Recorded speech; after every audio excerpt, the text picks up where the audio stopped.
পশ্চিমবঙ্গের রাজনীতিতে ২০২৬ সালের মে মাসের এই আকস্মিক পালাবদলের পর নবান্নের অলিন্দে এখন এক ভয়ঙ্কর দমবন্ধ করা পরিবেশ।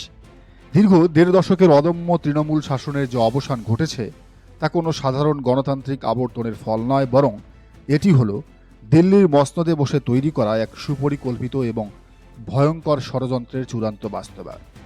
যে মমতা বন্দ্যোপাধ্যায় আজীবন নিজের জীবন বাজি রেখে সাধারণ মানুষের অধিকারের জন্য লড়াই করেছেন, তাকে এবং তার দল তৃণমূল কংগ্রেসকে চিরতরে কালিমালিপ্ত করতে এবং রাজনৈতিকভাবে নিশ্চিহ্ন করে দিতে এক নগ্ন প্রতিহিংসার জাল বুনেছে নরেন্দ্র মোদী এবং শুভেন্দু অধিকারীর নেতৃত্বাধীন বিজেপি। দিনের আলোর মতো আজ এটা স্পষ্ট হয়ে উঠছে যে কিভাবে সিবিআই এবং ইডি এর মতো কেন্দ্রীয় এজেন্সিকে নিজেদের পেটোয়া লাঠিয়াল বাহিনী হিসেবে ব্যবহার করে রাজনৈতিক ফায়দা লুটছে গেরুয়া শিবির। দুর্নীতির তদন্তের আড়ালে আসলে বাংলায় বিরোধীদের কণ্ঠরোধ করার যে নীলনকশা তৈরি হয়েছে তার রোমহর্ষক চিত্রনাট্য এখন রাজ্যবাসীর চোখের সামনে সম্পূর্ণ উন্মোচিত। বিজেপি এবং তাদের পদলেহনকারী নেতারা গলা ফাটিয়ে বারবার দাবি করে যে তাদের কেন্দ্রীয় এজেন্সিগুলো সম্পূর্ণ স্বাধীন, কিন্তু তাদের এই নির্লজ্জ মিথ্যাচারের মুখোশ খোদ প্রধানমন্ত্রী নরেন্দ্র মোদী নিজেই টেনে ছেড়ে দিয়েছেন। প্রকাশ্য জনসভায় সম্প্রতি দাঁড়িয়ে যখন দেশের প্রধানমন্ত্রী দাম্ভিকতার সাথে সরাসরি হুঁশিয়ারি দেন ফাইল খোলা হবে, অভয়ার ফাইল খোলা হবে, তখন দেশের একজন সাধারণ মানুষেরও বুঝতে আর বাকি থাকে না যে সিবিআই বা ইডি আসলে কোনো স্বাধীন সত্তা নয়, এরা সরাসরি পিএমও থেকে রিমোট কন্ট্রোলে পরিচালিত হয়। রাজনৈতিক বিশ্লেষকদের মতে মোদির এই বক্তব্য কোনো নিরপেক্ষ আইনি তদন্তের আশ্বাস ছিল না, বরং এটি ছিল মমতা বন্দ্যোপাধ্যায়কে রাজনৈতিকভাবে কোণঠাসা করার এবং তাকে কারাবন্দী করার এক নগ্ন ও প্রকাশ্য হুমকি। যে ফাইল তদন্তকারী সংস্থার দপ্তরে থাকার কথা, সেই ফাইলের চাবিকাঠি প্রধানমন্ত্রীর হাতে কিভাবে থাকে, সেই প্রশ্নই আজ কাঁপিয়ে দিচ্ছে ভারতের গণতান্ত্রিক ভিত্তিকে। এই ভয়ঙ্কর ষড়যন্ত্রের শেকড় খুঁজতে হলে আমাদের ফিরে তাকাতে হবে ২০২৪ সালের আগস্ট মাসে। কলকাতার আরজিকর মেডিকেল কলেজ ও হাসপাতালে এক জুনিয়র ডাক্তারকে ধর্ষণ ও খুনের যে মর্মান্তিক ঘটনা ঘটেছিল তা পুরো বাংলাকে স্তব্ধ করে দিয়েছিল। ঘটনার পরপরই দোষীদের দ্রুত ও দৃষ্টান্তমূলক শাস্তির দাবিতে ভারত জুড়ে চিকিৎসকরা বিক্ষোভ ও কর্মবিরতিতে নেমেছিলেন। মমতা বন্দ্যোপাধ্যায়ও নিজেও চেয়েছিলেন প্রকৃত অপরাধীরা দড়িত ছিল, কিন্তু মানুষের এই স্বতঃস্ফূর্ত আবেগ এবং ক্ষোভকে হাইজ্যাক করে নিয়েছিল শুভেন্দু অধিকারী এবং বিজেপি। তারা অভয়ার বিচার চাওয়ার বদলে শুরু করেছিল জঘন্যতম রাসের রাজনীতি। একটি মর্মান্তিক মৃত্যুকে পুঁজি করে তারা রাজ্য জুড়ে অরাজকতা এবং আইন শৃঙ্খলার অবনতির এক মিথ্যা ন্যারেটিভ তৈরি করেছিল।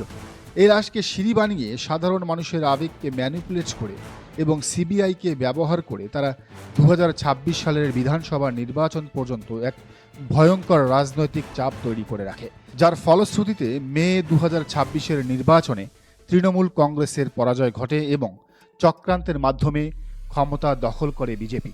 কিন্তু বিজেপি এবং শুভেন্দু অধিকারীর সবচেয়ে বড় ক্ষোভের জায়গা হলো মমতা বন্দ্যোপাধ্যায় স্বেচ্ছায় মাথা নত করেননি।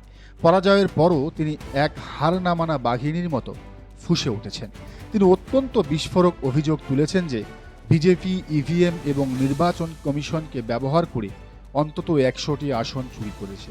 শুধু তাই নয়, এই ম্যান্ডেট চুরির প্রতিবাদে এবং সরকারের পতনে তিনি রাজপথে দুর্বার আন্দোলনে নামার ঘোষণা দিয়েছেন। আর ঠিক এখানেই ভয় পেয়েছে দিল্লি। নরেন্দ্র মোদী এবং শুভেন্দু অধিকারী খুব ভালো করেই জানেন মমতা বন্দ্যোপাধ্যায় যদি একবার রাস্তায় নামেন তবে বাংলার মাটি তাদের পায়ের তলা থেকে সরে যেতে এক মুহূর্ত সময় লাগবে না। তাই মমতাকে রাজপথে নামার আগেই চিরতরে স্তব্ধ করে দেওয়ার এক মাস্টার প্ল্যান সাজানো হয়েছে। ২০২৪ সালের সেই আরজিকর বা অভয়া কাণ্ডকে নতুন করে সামনে এনে হাতিয়ার করা হচ্ছে। সে সময় মমতাকে গ্রেফতার করা সম্ভব হয়নি, কিন্তু এখন ক্ষমতার মসনদে বসে শুভেন্দু এবং মোদী সরাসরি নির্দেশে খুব দ্রুতই মমতা বন্দ্যোপাধ্যায়কে গ্রেফতার করে জেলে পোড়ার এক শ্বাসরুদ্ধকর ছক কষা হয়েছে। শুধু মমতা বন্দ্যোপাধ্যায় একা নন, বিজেপির এই প্রতিহিংসার আগুনে পুড়তে হচ্ছে তরুণ প্রজন্মের নেতা অভিষেক বন্দ্যোপাধ্যায়কে। অভিষেক যেভাবে নির্ভীক হয়ে রাস্তায় নেমে মানুষের অধিকারের কথা বলেছেন, যেভাবে বিজেপির হিন্দু মুসলিম বিভাজনের নোংরা রাজনীতির বিরুদ্ধে বুক চিতিয়ে রুখে দাঁড়িয়েছেন, তাতে তিনি পরিণত হয়েছেন বিজেপির সবচেয়ে বড় চোখের বালিতে। তাকে রাজনৈতিকভাবে মোকাবেলা করতে ব্যর্থ হয়ে বিজেপি লেলিয়ে দিয়েছে তাদের পোষ্য ইডি এবং সিবিআইকে। বারবার তাকে দপ্তরে ডেকে ঘন্টার পর ঘন্টা, দিনের পর দিন মানসিক নির্যাতন ও জেরা করা হচ্ছে। কিন্তু তন্ন তন্ন করে খুঁজেও যখন তার বিরুদ্ধে 1 টাকারও দুর্নীতির কোনো প্রমাণ তারা বের করতে পারেনি, তখন তারা বেছে নিয়েছে মিডিয়া ট্রায়ালের নোংরা পথ। গদি মিডিয়াকে কিনে নিয়ে অভিষেককে দিনরাত এক দাগী অপরাধী হিসাবে সাজানোর চেষ্টা চলছে, যাতে বাংলার যুব সমাজকে বিভ্রান্ত করা যায়। এই পুরো তদন্ত এবং এজেন্সির নিরপেক্ষতার কফিনে শেষ পেরেকটি ঠুকেছে খোদ সদ্য প্রাক্তন সিবিআই ডিরেক্টর উপেন বিশ্বাস। তিনি এক সাক্ষাৎকারে চরম দম্ভ ভরে এক চাঞ্চল্যকর তথ্য ফাঁস করে দিয়েছেন। তিনি নিজ মুখেই স্বীকার করেছেন যে কট্টর হিন্দুত্ববাদী সংগঠন RSS এর চিফ খোদ তার বাড়িতে এসে টানা 4.5 ঘন্টা বৈঠক করে গেছেন। একবার ভেবে দেখুন তো, একজন প্রাক্তন সিবিআই কর্মকর্তা যিনি নিরপেক্ষ তদন্ত নিয়ে টেলিভিশনের পর্দায় বসে বড় বড় নীতিবাক্য আওড়ান, তার ড্রয়িং রুমে বসে যখন RSS এর প্রধান ঘন্টার পর ঘন্টা গোপন বৈঠক করেন, তখন আর বুঝতে বাকি থাকে না যে এই তদন্তের চিত্রনাট্য কোথায় লেখা হচ্ছে। উপেন বিশ্বাসের এই বক্তব্য পরিষ্কার প্রমাণ করে যে সিবিআই বা ইডি কোনো আইনি তদন্ত করছে না, তারা কেবল RSS এবং বিজেপির সদর দপ্তরে বসে তৈরি করা রাজনৈতিক স্ক্রিপ্ট বা নীল নকশা বাস্তবায়ন করছে।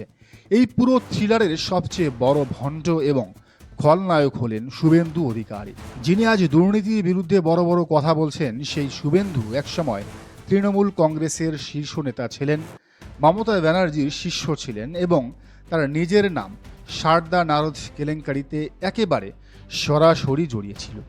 ক্যামেরার সামনে তাকে টাকা নিতে দেখেছিল পুরো বাংলা। সিবিআই এবং ইডির সেই অনিবার্য জেলের হাত থেকে বাঁচতেই তিনি রাতারাতি নিজের আদর্শ বিক্রি করে বিজেপির খাতায় নাম লিখিয়েছেন। বিজেপির সেই বিখ্যাত ওয়াশিং মেশিনে ঢুকে আজ তিনি নিজেকে স্বচ্ছ এবং ধোয়া তুলসী পাতা হিসেবে দাবি করছেন। আর নিজের সেই কলঙ্কিত রাজনৈতিক অস্তিত্ব টিকিয়ে রাখতে ক্ষমতার মোহে অন্ধ হয়ে তিনি আজ মমতা বন্দ্যোপাধ্যায় এবং অভিষেক বন্দ্যোপাধ্যায়ের বিরুদ্ধে সবচেয়ে জঘন্য প্রতিহিংসার গুজব ছড়াচ্ছেন। মমতা বন্দ্যোপাধ্যায় কোনো শীতাতাপ নিয়ন্ত্রিত কক্ষে বসে রাজনীতি করার সাধারণ নেত্রী নন। তিনি বাংলার মানুষের আবেগ, মুসলিমদের আবেগ, হিন্দুদের আবেগ, রক্ত, ঘাম এবং সংগ্রামের এক জীবন্ত প্রতীক। শুভেন্দু অধিকারী এবং বিজেপি হয়তো সাময়িকভাবে ক্ষমতার দম্ভে অন্ধ হয়ে কেন্দ্রীয় এজেন্সির ভয় দেখিয়ে বিচার ব্যবস্থার একাংশকে নিজেদের পকেটে পুড়ে বা বিক্রি হয়ে যাওয়া মিডিয়ার মিথ্যা অপপ্রচার চালিয়ে রাজনৈতিক ফায়দা লোটার চেষ্টা করছে। কিন্তু তারা ভুলে যাচ্ছে বাংলার সাধারণ মানুষ অন্ধ নয়। বাংলার মানুষ খুব পরিষ্কার দেখতে পাচ্ছে কারা এই রাজ্যের হাজার বছরের শান্তি নষ্ট করতে চাইছে, কারা মুসলিমদের ঘর বাড়ি ভাঙছে, কারা রাশের রাজনীতি করে ক্ষমতার সিঁড়ি বানিয়েছে এবং কারা বিরোধী স্বরকে চিরতরে মুছিয়ে দিতে চাইছে। গ্রেফতারের ভয় দেখিয়ে মমতা বন্দ্যোপাধ্যায়কে হয়তো কিছুদিনের জন্য বন্দি করা যাবে, কিন্তু বাংলার মানুষের বন থেকে তাকে মুছে ফেলা যাবে না। ষড়যন্ত্রের এই কালো মেঘ খুব দ্রুতই কেটে যাবে। আর সেদিন বাংলার রাজপথে যে সুনামির সৃষ্টি হবে, তাতে বিজেপির এই প্রতিহিংসার তাসের ঘর চিরতরে ধুলে মিশে যাবে। ঘড়ির কাঁটা টিকটিক করছে আর বাংলা অপেক্ষা করছে এক চূড়ান্ত হিসাব নিকাশের। দর্শক, বিষয়টিকে আপনি কিভাবে দেখছেন জানান মন্তব্যের ঘরে। আর এই চ্যানেলে নতুন হলে অবশ্যই সাবস্ক্রাইব করে বেল আইকনটি বাজিয়ে রাখুন।